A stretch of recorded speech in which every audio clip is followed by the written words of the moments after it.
welcome to this Sunday's edition of the Bub Report.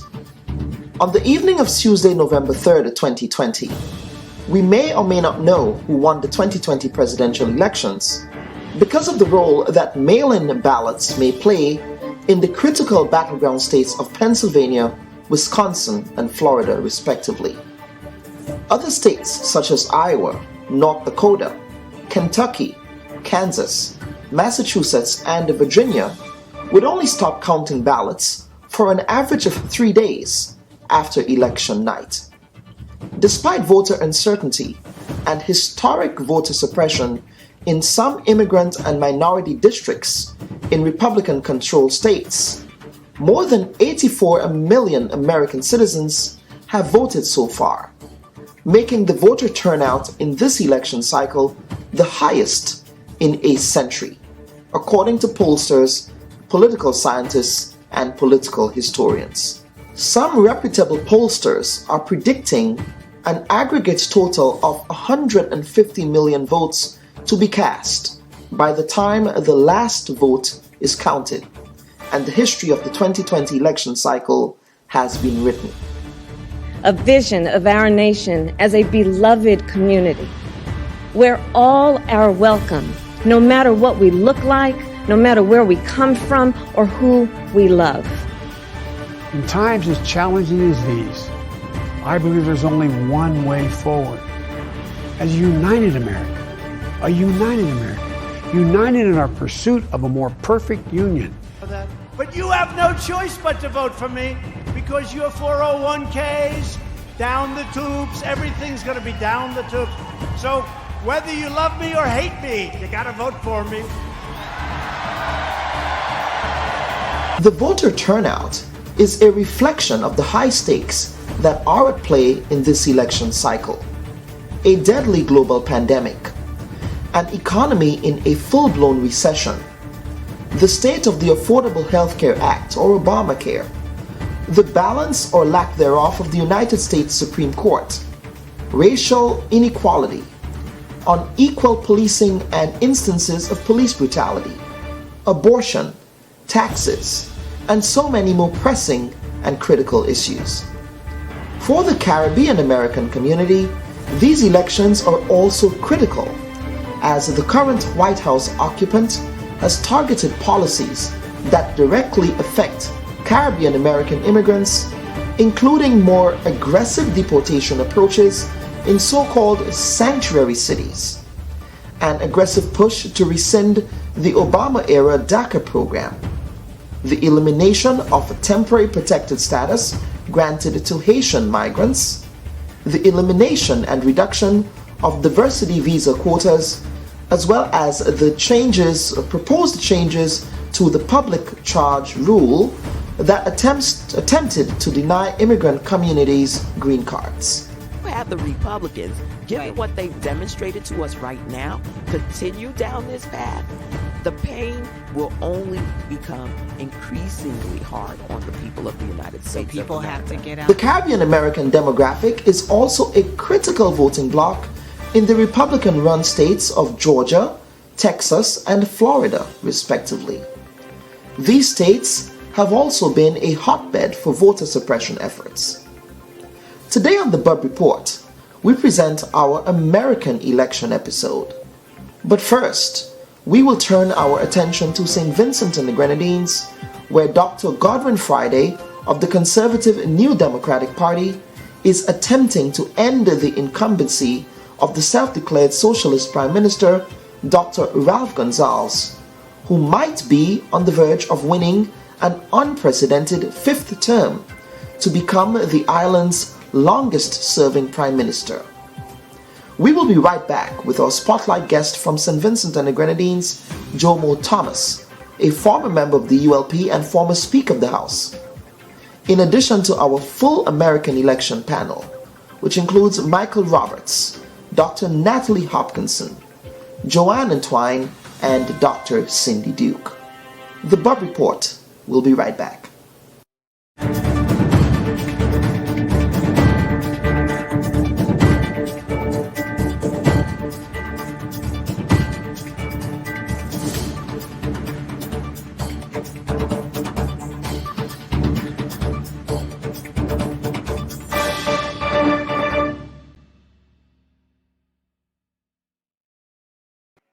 Good morning, everyone, and welcome to this Sunday's edition of the Bub Report. It is election eve here in the United States. It's also election eve, or the eve of an election in St. Vincent and the Grenadines.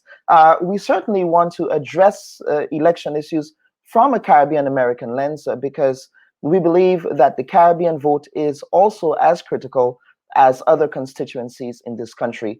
But before we get into a full American election panel, I want to welcome Jomo Thomas. He was a former Speaker of the House of Assembly in St. Vincent. Now he is a private practicing human rights attorney. Mr. Thomas, welcome to the Bub Report. Hi, thank you. Thank you so much. Absolutely. Jomo, yes, public opinion polling on the November 5th election in St. Vincent and the Grenadines is a bit sparse. Are you predicting a Ralph Gonzalez victory for a fifth consecutive term? Well, I am not. I have been writing on these elections since July, and in my July 27th column, I said I thought it was too close to call. And in the last three columns, 3 weeks ago, I did a column in which I tried to dissect the state of play in the 5 constituencies that I believe are still up for grabs. In my July 27 column, I did say of the 15 seats, parliamentary seats, I thought the ULP, the governing ULP, had 6 seats and the opposition had 4. And in 2 weeks ago, I did an analysis of the 5 constituencies. I thought that while it is possible for the ULP to win all 5 that are being contended for, I don't think it is probable that that would happen. I also think that there are formidable challenges in 2 of the seats of the current 8 that the ULP had. That's the seat in Central Leeward and the seat in North Windward. The North Windward seat is the extreme north of the country where historically the Garifuna people live for the most part. So that seat in the Central Leeward seats. Interestingly, both of these constituencies are 2 of the poorest constituencies in the country. So you can expect that both parties are spending an enormous amount of money trying to see how they can split the votes one with the other. Jomo, Dr. Gonzalez is painting a stark contrast with his opponent, Dr. Friday of the NDP. He has campaigned on not ending diplomatic relations with Taiwan. As a matter of fact, St. Vincent is one of the few Caribbean countries that still have diplomatic relations with Taiwan. And as well as not selling Vincentian passports, meaning he's campaigning on not getting into a citizenship by investment program as exists in neighboring Grenada and St. Kitts and other Caribbean islands. Is this election also a referendum on the country's relationship with Taiwan? And is it also a referendum on sovereignty? Well, I don't think it's a referendum on our relationships with Taiwan at all. We entered in a relationship with Taiwan in 1981 when Taiwan was hardly a very democratic country. But when St. Vincent became independent in 1979, it simply followed the lead of the colonial authorities. And by 1981, we established diplomatic relations. Taiwan has come a long way in terms of fortifying its democracy. But I don't think that is going to be a central issue in our elections. The ULP has spent a lot of time talking about it. But the thing is that over the years, I think Taiwan has given us just over 100 scholarships, and those persons whose children are still there may be concerned because they are wondering what would happen to their children if the diplomatic relationship is broken. The thing is that the opposition, back in 2016, the former leader of the opposition, Mr. Adam Eustace, had announced that if his party were to win, they would break relations. But I think the current leader, Dr. Godwin Friday, have backed away from that position, and he's essentially saying that the status quo would continue. So I don't think that is going to be a major problem. Then there's the issue of sovereignty about selling of the passports. I think that in many respects, that argument has been made in a very vulgar fashion, if I may say that. And a lot of the ads which the current Unity Labour Party is dealing with, a lot of those ads are, in my mind, invoking what I perceive to be the worst and lowest vibration of human beings, that of fear. There's an overwhelming attempt on the part of the governing party to utilize fear. Oh, the Chinese are coming. The Chinese are going to take over your airport. The Chinese are going to take over your But is it fair? Is it fair, or is there a legitimate concern? Well, I don't think it's a legitimate concern, because I don't see in the Caribbean here, I don't see where that have become an issue. And the other point, which I heard a politician responding to this argument made, and I got to tell you, I am not a supporter of CBI, because I don't think that it is a panacea for the difficulties and problems which our people are facing. What I can say, however, is that when someone takes a loan, whether it's to buy a house or a car, the clear conditionality is that if you don't pay, you're going to lose something. So it seems to me the leaders who would take $100 million to build a port and then can't pay, and make an arrangement that says, if I can't pay, I'm going to lose my port, that's on them and on the country that they were elected to govern. But I really think that I am not so sure that those issues on the passport issue or the relationship with Taiwan would be a major deciders in our elections come Thursday. Interesting. Now, in an article that you wrote back in July, and I think you reference it here as well, you made the point that many Vincentians feel neglected, turned off, or simply not impressed with the governance of Dr. Ralph Gonsalves. Now, Mr. Thomas, that may be the case, but I've observed that, with respect to St. Vincent economic growth during this period, it's one of the countries that has remained steady during this period. So what would you say would still account for that disaffection? Is it because Dr. Ralph Gonsalves has been in power for as long as he has been in power? Well, I think in many respects, St. Vincent is a very Dickersonian society. We are experiencing the best of times and the worst of times. So you have, in my mind, a certain level of advancement. We built an international airport, we built some schools, we have more scholarships for our students. But on the fundamental questions that touch and concern people, jobs and health, people are not feeling as though there's a lot of advancements that are being made there. In fact, there are certain, the IMF says that we now have, I think, 22-23% unemployment. That was the same percentage of unemployment which we had in 2001 when the ULP emerged victorious. Yet other thing is that in the last two elections, in 2010 and 2015, in the 15-member parliament, the governing side got 8 seats and the opposition got 7. In addition to that, the country is literally split down the middle. You have, in the last election, you had about 48% of the people, 48 point something percent of the people voting for the opposition. They got 7 seats, and the ULP got, I think, 51 point something percent of the votes. So that is the reality that we have. There are large swaths of the Vincentian society who are disaffected, who feel there's a certain malaise. But as I said in my most recent column, which was published on Friday, if anybody can do it, PM Gonsalves has the audacity, he has the experience, he has the commitment, he has the drive, and from what we are seeing, his party certainly has the money to do what it needs to do to retain power.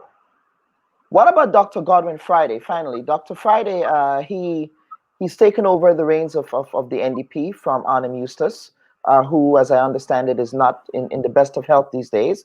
But would you say that his ascension to the leadership of the party would affect the party's performance in this election? As a matter of fact, they actually came very close on the Eustace's leadership in the previous election. They almost won the election, and remember that became a case in the court, and it became a contentious. Was it the North Leeward seat? I believe it was.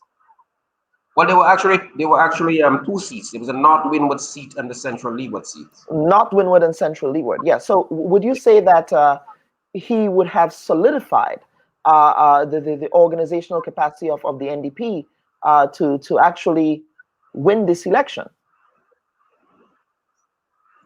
Well, I have called, I have said that the elections are too close to call. And my friends in the Governing Unity Labour Party who are talking about 11, 12, 13, or as much as 14 seats, saying that I am biased, that I am showing an opposition gate. This is not the case at all. I'm just trying to look at the reality on the ground. As you said, that Dr. Godwin Friday emerged as a leader in 2016. He has had to beat off the challenge from longtime parliamentarian Sinclair Leacock, and there was some instability there because Leacock was not pleased with the way things turned out, and he said certain things that the party had to try to repair. I can tell you this, though, my friend. St. Vincent is anti-colonial St. Vincent or post-colonial St. Vincent is not post-colonial. One of the difficulties Godwin, the former opposition leader, Arnim Yusuf, had is that he had the complexion like both of us. As you would see, Godwin Friday is of a lighter hue. So it's an intangible, but on the issue of likability, it may well be that people may be willing to pull the trigger, to pull the voting lever for a Godwin Friday in a way in which they were not willing to do so for Arnim Eustace. Godwin Friday is 61 years old. Mr. Eustace is now, I think, 75 or 76. You are correct. He's not in the best of health, and he's not running again. But I still believe it's too close to call. I believe that it is real possible that we may end up with a similar parliamentary formation, 8-7, and that it may go either way. I don't think any party is going to win more than 9 seats if that happens at all. Okay, a question from one of our viewers. Jose Philippe says, what do you think about the announcement that the PM made at the end of his independence speech? I don't know what announcement that was. Do you know what announcement he made? I am not sure. I know. I got to tell you, I thought it was a very unstatesmanly independence address. It was more political address because the elections date had already been announced. So that independence address was October 27th. Elections, as you know, are December 5th. There was a lot of talks about giving away goodies and so on. But that's what Caribbean politicians do, Mr. Thomas. No, but I'm saying the politics. It was not statesmanly in my mind. Okay. Another address could have dealt with that. Okay. But, Gonzalez is on record of saying that a good statesman is a dead politician. All right, and Ryan Gabon says politics is lethal. Certainly in the Caribbean, it can be in some parts. I mean, we had, before you go, there was also an incident, an alleged shooting incident involving supporters of either side. What's the outcome of that investigation? Or was there any truth to that? The opposition supporters were going to a meeting. Actually, it happened to be the same constituency where I contested last time, and there was a shooting. The police said that the police said that the police made an announcement in which they said that they were police warning shots, and nothing else has been said about that. No one was arrested. A close colleague of mine who works in that constituency said that they had fingered somebody who supports the opposition, whom they claim was the person that fired the shots, but then that person was not arrested. So I really don't know, but all we have to do is sit back and look at what happens by about 8-9 o'clock on Thursday evening. We should know whether Prime Minister Gonzalez's campaign, he says he's the world boss. We would know if he's indeed the world boss on Thursday evening. We certainly know that he's the heavyweight of Caribbean political leaders. He has been there for 4 consecutive terms. I don't know if in our Caribbean history we have had a leader who has led his party to 5 consecutive terms. No, I don't think there would be. So that would be historic. Jomo, thank you so much, and we will be watching the space over there in St. Vincent. You have a good day, yes, sir. Thank you so much for having me on. Viewers and listeners, we will be right back.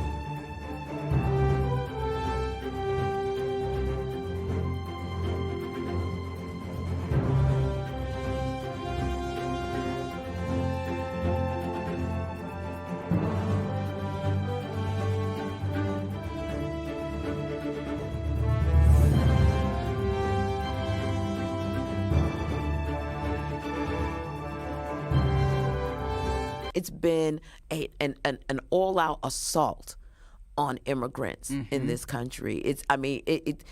The level of fear and anxiety in the faces of the people of the 9th Congressional District and other immigrant communities across this nation is heartbreaking. Right. So whether it's the Muslim ban, whether it's suspending DACA, whether it's eliminating temporary protected status, whether it's separating children from their parents at the southern border, whether it's trying to eliminate diversity visas. This last public charge rule is just, compounding what has been a really horrific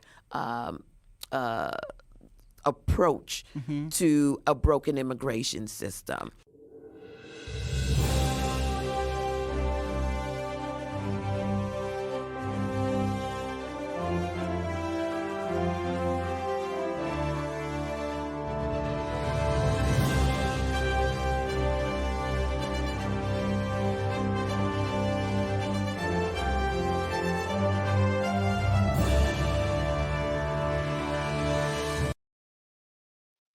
Welcome back, folks, and I thank you so much for joining us and staying with us this morning. So we are going to turn to our Caribbean American panel. We were supposed to have a gentleman on the panel today with us, but we were unable to get, make contact. But certainly we are here. We have a panel of Caribbean American, what I would call strong women, strong, powerful women who are making their impact here in the United States. So let me welcome our guests. Joanne Antwine, Dr. Cindy Duke, Dr. Natalie Hopkinson, and we have a late addition, and I certainly thank her, Deshauna Bernard, for agreeing to appear with us. So let me just first of all introduce the panel. Dr. Hopkinson is Associate Professor in the School of Communications at Howard University. She's also a published author of several books, including A Mouth is Always Muzzled. Our late guest who is joining us this morning is Deshauna Bernard, who has spent over a decade shaping a career that is dedicated to progressive politics and partnerships. She has worked for the Congressional Black Caucus Foundation, the Democratic National Committee, Hillary Clinton for America, Abrams for governor, and served as a special advisor to Elizabeth Warren's political team for her Senate re-election campaign. And most recently, in this election cycle, she served as the National Director of Black Outreach for Senator Warren's presidential campaign. She works at the intersection of technology and politics with the leading company in peer-to-peer texting, Hustle, where she serves as the Director of Political Partners.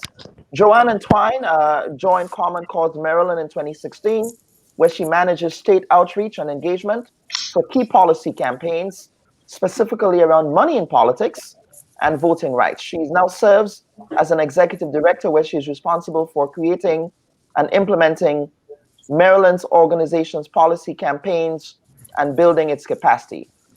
She has worked as an organizer in numerous capacities, both in the United States and Haiti, and is focused on engaging the diaspora, specifically young women in politics. And finally, Dr. Duke. Dr. Duke, I didn't know this, but you're actually the sister of the award-winning Trinbagonian actor, preferably, I'm sure, to be called Tobagonian, Winston Duke. She's also a physician, entrepreneur, blogger, content creator, and influencer who writes about issues as they relate to life, health, and business for women. Dr. Cindy's keen eye towards issues affecting those within the global health diaspora is informed by her own immigrant upbringing by a single mother. Panel, welcome to the Bub Report. Thank you for having us. Hi, thank you. Absolutely. So we are going into a very crucial and some might say life-altering presidential election. And I will throw this question out to everyone. How crucial, how important is the Caribbean American vote? And I would preface this by saying that recent polling, Everybody's Magazine, which is a Caribbean American magazine, they recently did a poll in which they said that voter enthusiasm among Caribbean Americans are not as fortified, as strong with Biden as it was with Hillary Clinton. So Deshauna, I would start with you. I was hoping that you'd have kicked it to Joanne, but okay, let's go. First of all, can we acknowledge that this is the all-female panel? I love the fact that it's all women because Yes. we get things done always. So I'm not sure I fully agree with that. I think that often what I've learned in over the time working in democratic politics is that everyone should run their own race, right? So, Hillary Clinton is going to be Hillary Clinton. Joe Biden is going to be Joe Biden. I think the Clintons have had a long-standing relationship with the United States and also with the Caribbean by extension, right? I think Joanne could speak better to their work with their foundation in Haiti.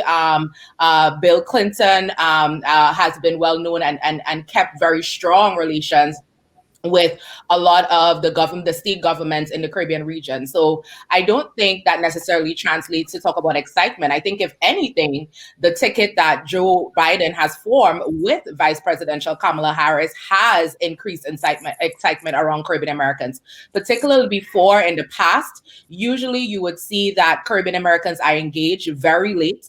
Joanna and myself have talked about this before. And I think this time around, because of his vice presidential pick, you've seen from national news to even regional news kind of tracking the fact that Kamala Harris is coming from as Jamaican ancestry, which has then pivoted for folks to take a look at what are the contributions of Caribbean American voters, what gets them excited, what is their power. And the last piece I would say about our power, when we talk about the vote, when we highlight these key swing states, also known as battleground states, that both parties, both Republicans and Democrats, are pumping tons of money into to engage voters, have conversations with voters. You're looking at states like Florida. You're looking at states like Georgia. You're looking at states like Pennsylvania. And all of these states have very high Caribbean American populations. Florida alone has over 800,000 Caribbean immigrants right there in Florida alone. And Florida is known to be a swing state. We kind of hold our breaths and watch to see how people vote and turn out in Florida. So saying that to say, when you kind of connect all of the dots, you see our influence, you see our stories. I'm excited about this moment, no matter which way it goes, particularly for our community, because it's high time. At least that's how I see it. It's high time that people pay attention. This means that it sets the stage for everything that we do moving forward, not for 2024, but even for the midterms that will come immediately following. Joanne, you have been engaged in Get Out the Vote efforts where you are. The same question, that voter enthusiasm, what are you seeing? Yeah, I mean, I echo everything that Deshauna has said. I mean, when you look at our community historically, I'd say we're always excited whenever there's an election coming up, right? And this election isn't any different. I think what's happening is that the parties are paying attention to us, right? You know, in all previous elections, it would be right now that you see candidates going into the community, going into the Caribbean community, trying to do last minute stops to our churches and not really building an authentic relationship where they're allowing for the community to actually provide feedback and ask questions, right? And I think what's happening because of Kamala, right, and her chief of staff, who is Haitian. I think Florida's one of the advisors there is Haitian. They also have a number of Caribbean staffers. What we've seen them do is build out a program that is literally, you know, focused on engaging our community alone, right? So inclusive language, going to the local potty store, right? And doing one-on-one conversations there. And I think that's what has allowed for the excitement to just be a lot more visible, because we've always done caravans. We've always tried to do our own small events around voter registration and so forth. It's just that no one was paying attention. But I think, you know, what we're seeing in Florida obviously is getting a lot more attention, but we know that New York forever has been doing this. Jersey, you know, when I lived in Jersey, we were always doing voter registration efforts targeting the Caribbean community. It's the same here in Maryland. So I think, again, the time is just allowing us to be focused more on what's happening, but it isn't specific to just this election. Dr. Duke? Yes, I agree with everything that was said so far. And I think, you know, it's unfortunate when people say we're not very enthusiastic. I just think we show enthusiasm differently. But also, I think when you look at our communities, many times we're not aware of the issues that are really at stake for our specific communities. As a matter of fact, many of us think, it doesn't matter who's in charge. We're very hardy people. We're very goal directed. We're going to make it work. But the truth is, there's some really big issues at stake. It's important that we get enthusiastic when it comes to women's health care, infertility care. There are just so many things when it comes to healthcare that are at stake here with this election and going forward when it comes to decisions being made about health insurance, decisions being made about access to care, decisions being made about family unification and reunification. And, while many of us are appalled at what we're seeing in terms of the approaches to different immigrant communities, many of us still feel like we're somewhat separated from it because it's happening at the border, at the US-Mexico border, for example. But many of these are really preludes and previews of what could happen if we don't think about it and vote. Whichever way it goes, you should still vote. It's not up to us to stay at home and hope that everybody else gets it together. We have to get out there and participate. That's one of the joys of being a citizen, is get out there and participate. Dr. Hopkinson, I would turn with you as the academician in the room.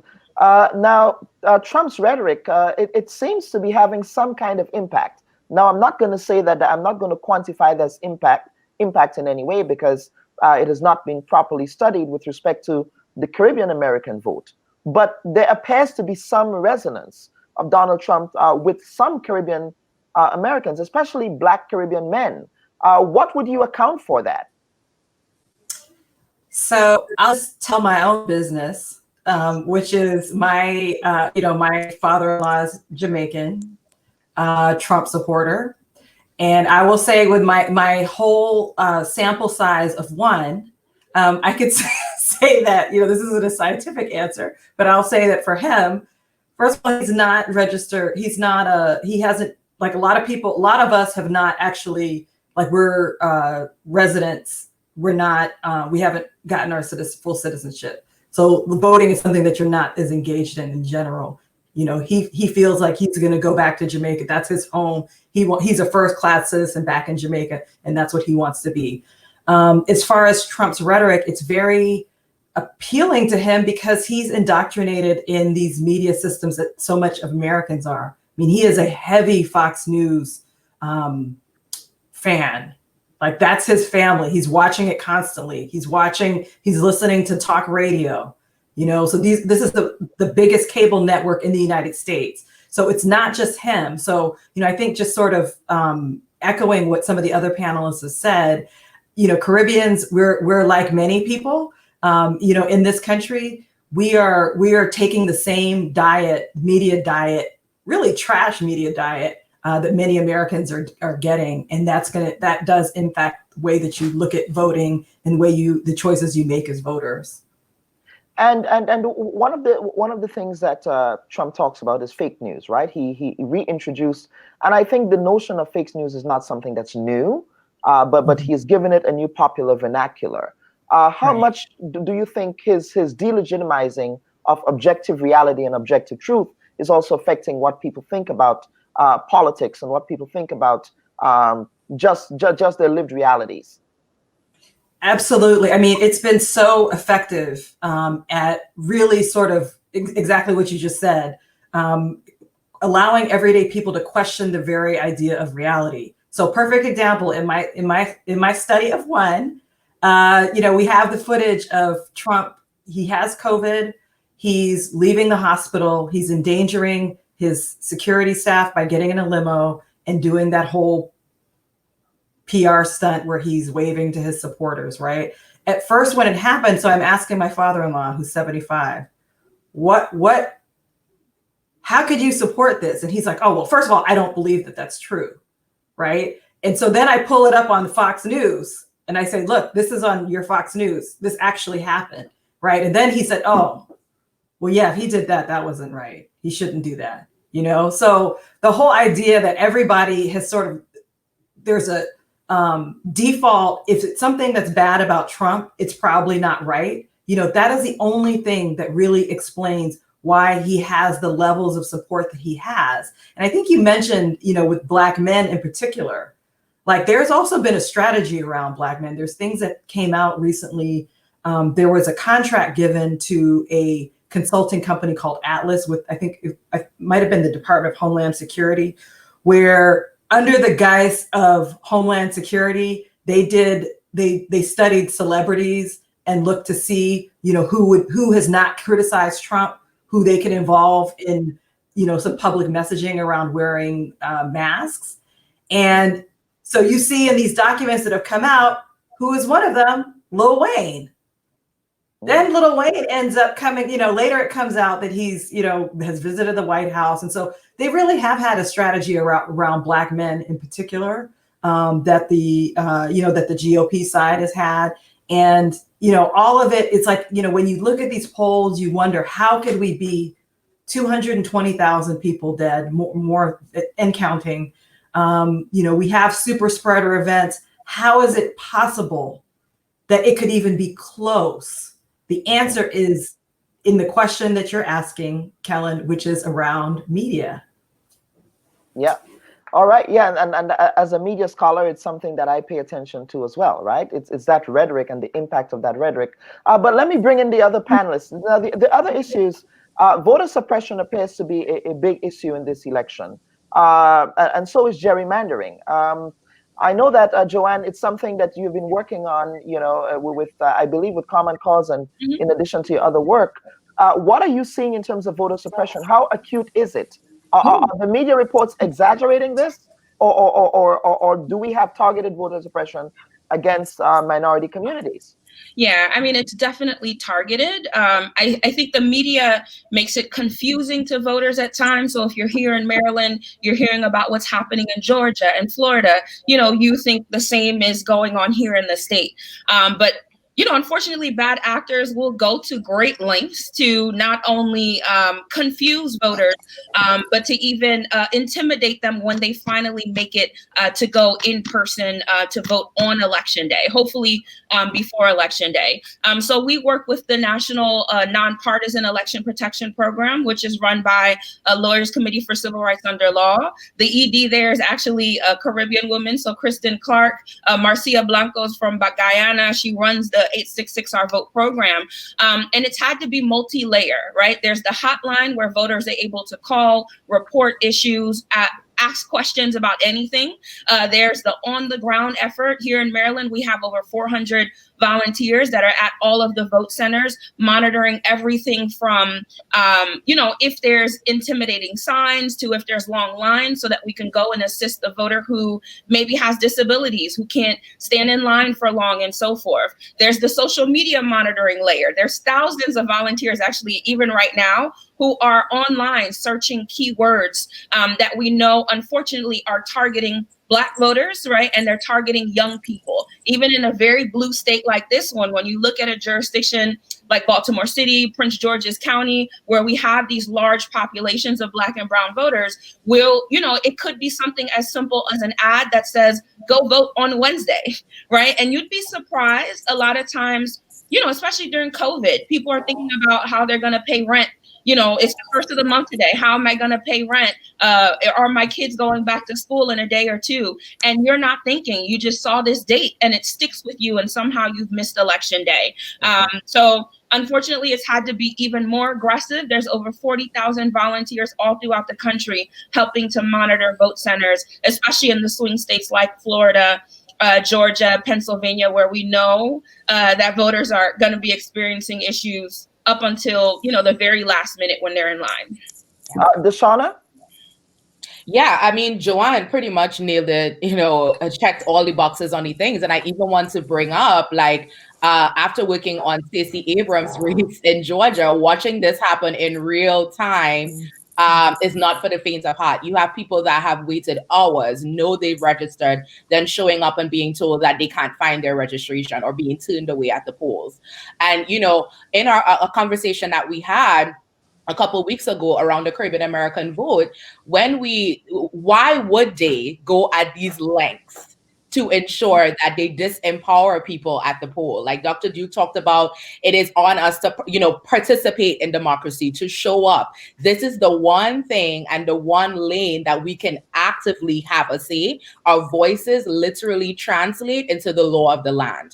And that, therefore, the bad actors, like Joanne is referencing, they are aware of that and they know that. So be it an ad, be it some of the organizing that they did with the media and the strategy that Dr. Hopkins also highlighted, people vote by their interest, right? So you may target a particular group around a particular issue. It's COVID pandemic. You see one party amplifying disinformation around, like, if I'm not reelected, this is going to happen. And then another party having to rebut that information to provide facts, right? So we now enter this very gray area of what is fact and how that translates to a voter when you're thinking about paying your rent, when you're thinking about I'm in the middle of a pandemic, when you're thinking about that, am I going to lose my health insurance, right? Multiple things and multiple issues. But we still have to remember that we are grateful that there are spaces like this one where we can have these conversations and continue to have these conversations, particularly in our community. And I think as much as we're in the middle of a global pandemic, it has caused a space where folks kind of are listening differently. I don't know if other people can relate to that, but even the fact that people are like tuning in more online, people are joining conversations, people now have more access to information and even experts than they probably would have had before. And we have to use that and use it wisely, because everyone, whether good actor or not, they're definitely using it and implementing their strategies across the country. And Dr. Duke, I want to segue into the conversation around health. This election brings up a lot of serious and important health issues. We have a challenge to the Affordable Care Act. That is the Supreme Court case that will be happening right after the elections. The narrative suggests that is why the Republicans wanted to get the FedEx, as someone say, FedEx their Supreme Court nominee to the court. But you also have a major pandemic that has disproportionately affected Caribbean American communities. Dr. Duke, from where you sit as a physician, what is your messaging, or what would your messaging look like in tying the importance of this election to healthcare outcomes? Yes. And I would tell you, I'm saying this as a physician and also as a PhD trained virologist. Mm-hmm. And the past 11 months have been incredibly shocking to watch. And as the panel has said, it's really the erosion of the reality that we're facing, which is people are literally choosing to ignore reality and go with sound bites. And that's been so frustrating to watch and scary, especially looking at the stories coming out of the Caribbean American communities in New York City and Florida, etc. And yes, healthcare is of paramount importance here. And when I speak of healthcare, I'm talking about overall general health, but I'm also talking about some very critically important constitutional healthcare human rights that we have now been afforded for well over 40 years that are now at stake. And we may start seeing many of them being eroded as quickly as 3 days after the election, which is when the US Supreme Court does take up a few of those cases, including the case of the Affordable Care Act and whether or not it will remain legal.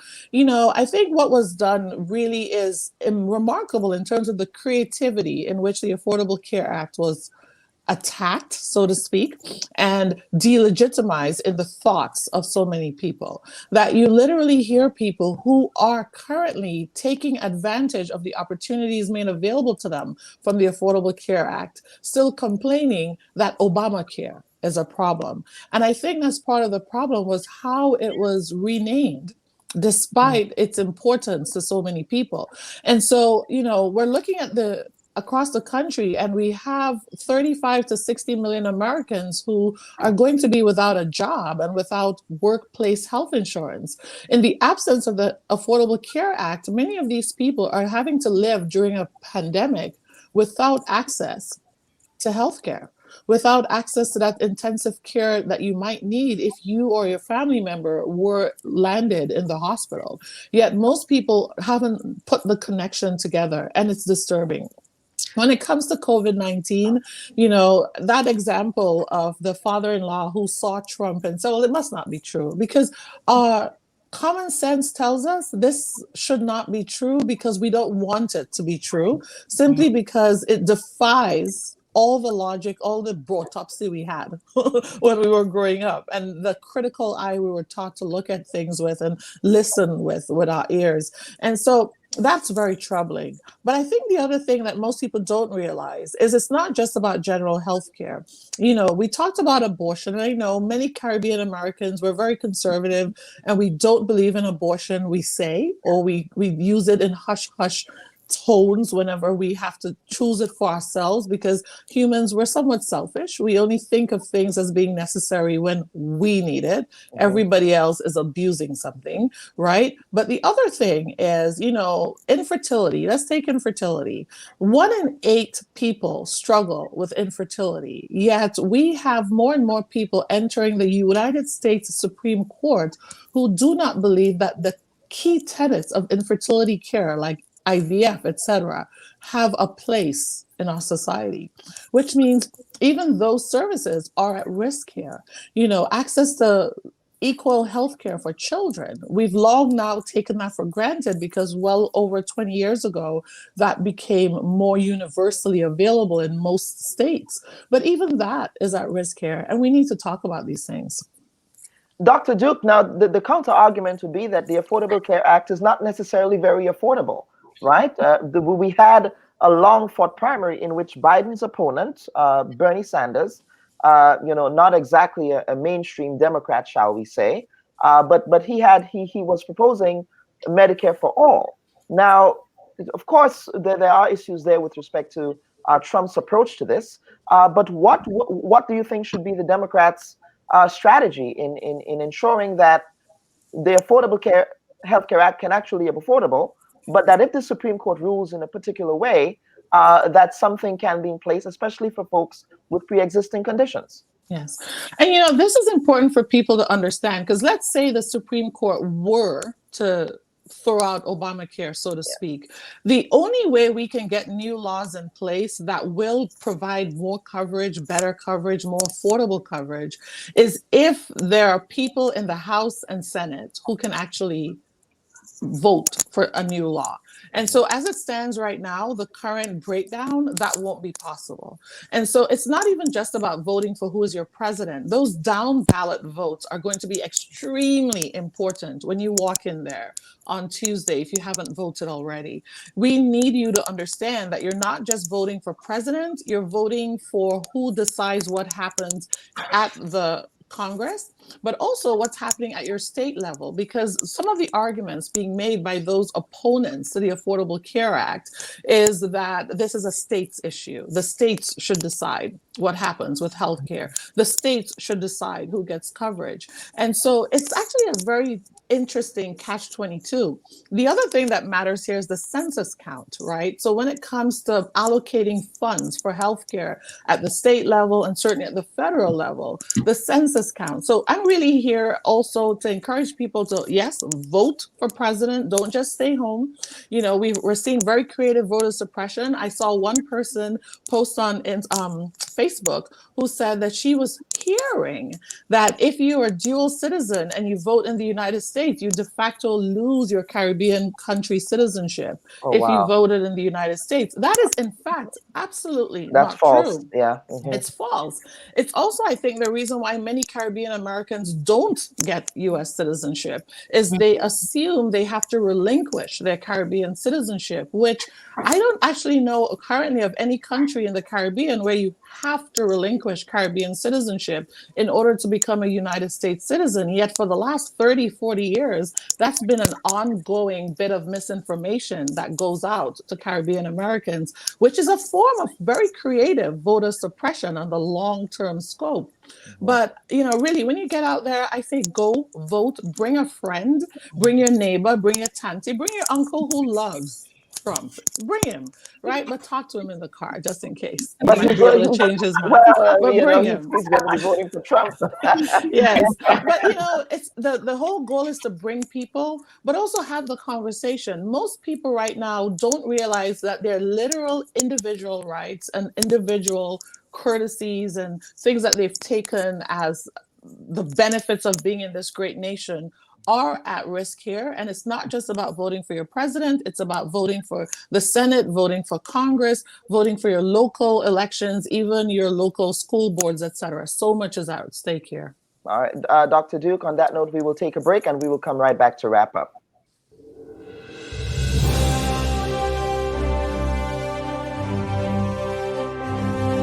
The Electoral College was designed by the framers of the Constitution. The idea of having direct popular election was floated. James Madison said, that's a good idea, but here's the problem with it. If we have direct election, the North will outvote the South every time. Let's have a different system in which each state will get a certain number of electoral votes based on that state's population, and in that calculation, slaves can be factored in, albeit with a discount, a 3/5 discount. So the Electoral College enabled the South to have more weight in the system than it would have had in a direct election system. Thomas Jefferson got an extra boost because the southern states got to count their slaves. 13 extra electoral votes in the election of 1800. The Electoral College isn't because the framers were anti-democratic. It wasn't because they're trying really to create a balance between big and small states. It's more because they needed to balance the interest of the free states against the interest of slave states. It was part of a compromise, and a compromise with slavery.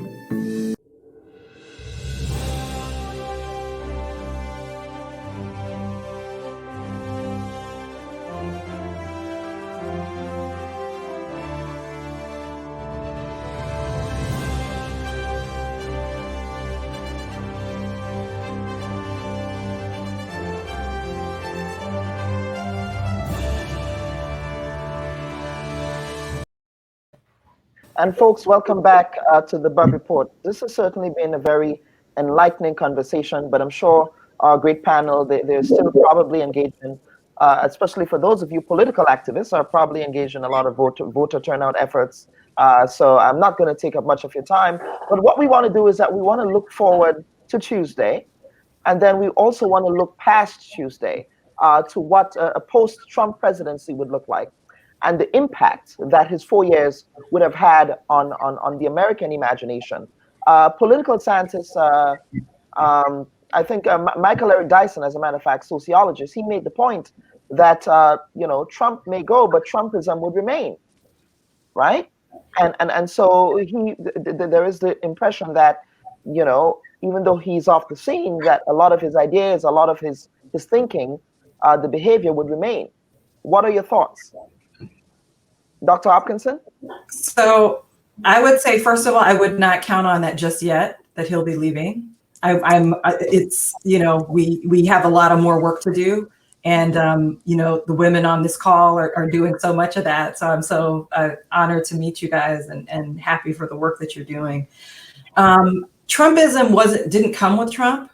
It didn't start with him. It's not going to end with him. So it's sort of like what we're dealing with. I mean, when I think about the election, which often it's too much for me to deal with, I call my Auntie Lynette in Georgetown, Guyana.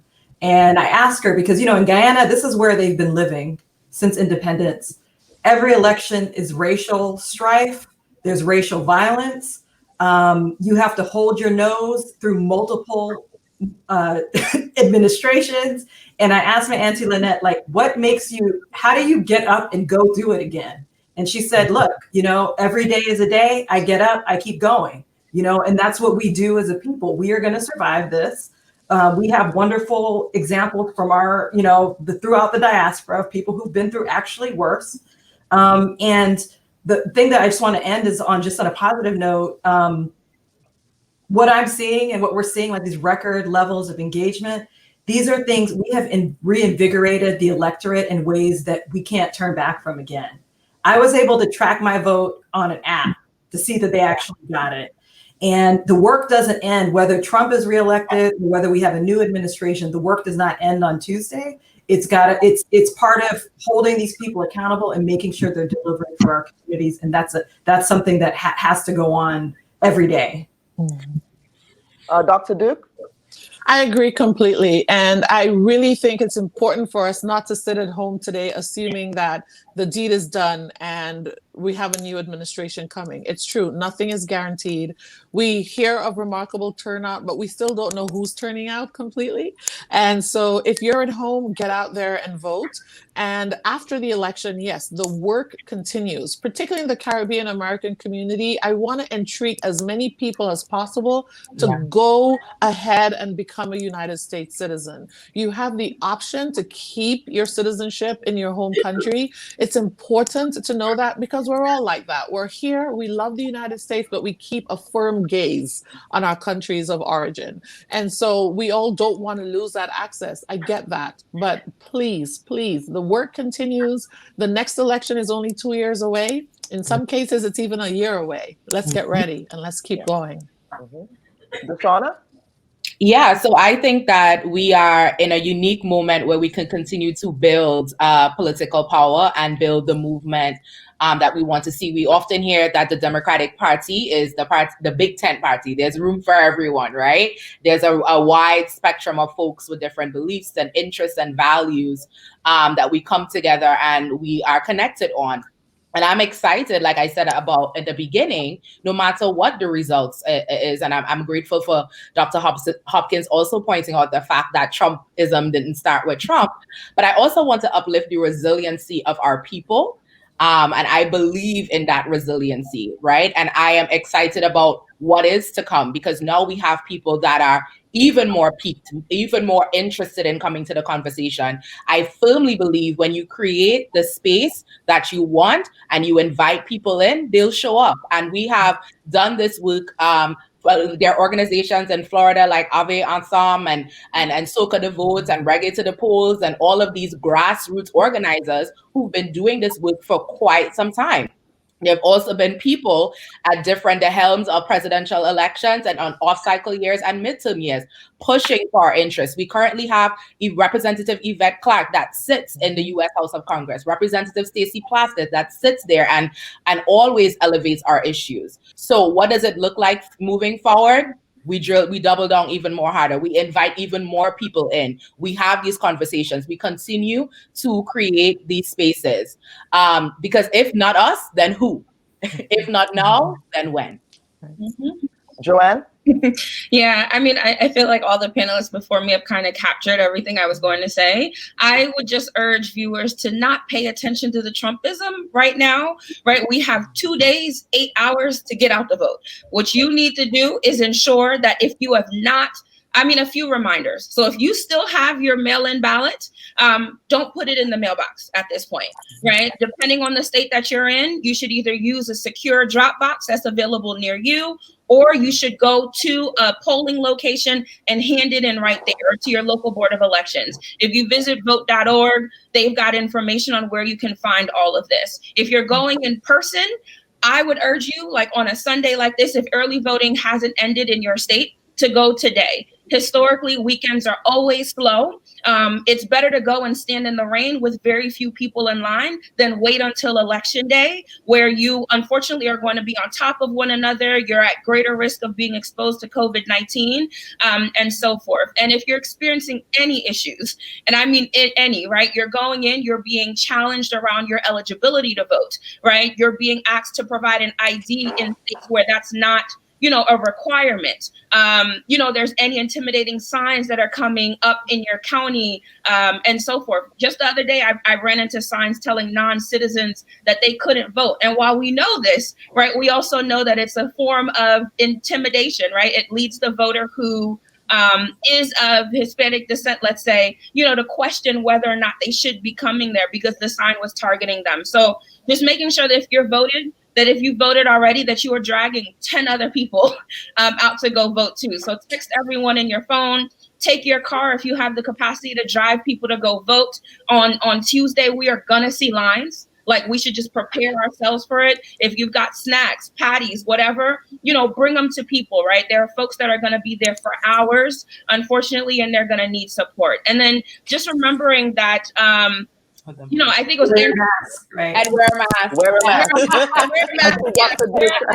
And I think Andrew Gillum, shared a quote the other day that I thought was just amazing. Like, voting is just the front door to democracy. I might be misquoting him, but just remembering that voting is not it, right? You have to remain engaged in the political process from here on out. So your state, your legislative session is probably going to be starting soon. There's a lot of bills that are going to be popping up around not just voting, but COVID response, right? Education and how we're going to be dealing with the changes and so forth. Paying attention to those, contacting your legislator to let them know what issues you care about, talking to your local council, your mayor, to see if there could be a Caribbean commission formed, right? There's a lot that we need to be doing. We can't just vote and think that that's it. And we can't only focus on the president. We need to focus on the individuals who are making decisions on a day-to-day that are going to impact your life next week.